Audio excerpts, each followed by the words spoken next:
I think when you're dealing with a large organization like Sony, and you've got executive management that has a very high visibility of cybersecurity, they don't really understand all of the details and impacts. I think that it's safe to say that until a board level representative shows up and explains to the board that this is the Swiss cheese that we deal with every day, these organizations are going to be attacked and they're going to be penetrated every day. So what changed? You've told me earlier that North Korea probably had these capabilities, or the hacking groups, they probably had these capabilities even a year ago. So why now? I think it's poking the bear. I think that we created the perfect storm.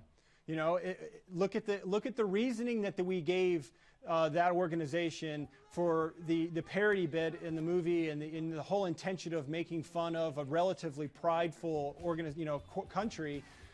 To me, it was our recipe for disaster. I think that there was a lot of bad decisions made, and just applying common sense in regards to, hey, what is the risk model of this? Do we really want to, make fun of a nation state that has a young dictatorship that clearly understands the capability of the internet, well-funded, very smart individuals that work for them? Do we really want to mess with that guy? Can you explain to me the hacker group Unit 121?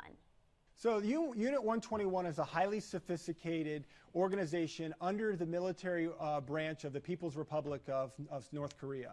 And what this group is designed to do is to advance their cyber warfare capabilities of either in detection, offensive and defensive strategy, as well as any type of military advantage that you might necessarily need when it comes to being a nation state.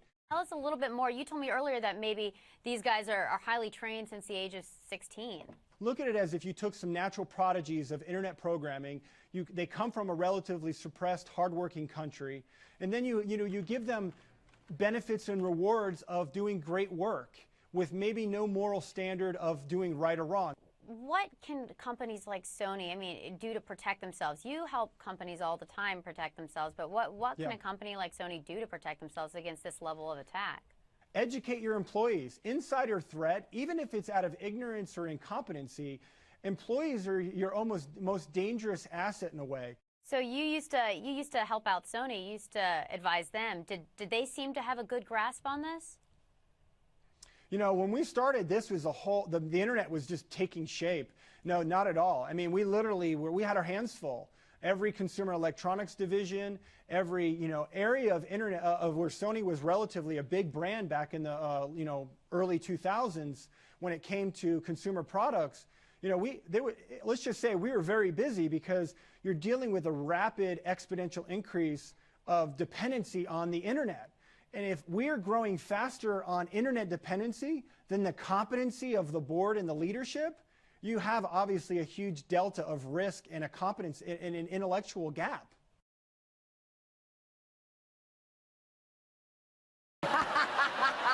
This is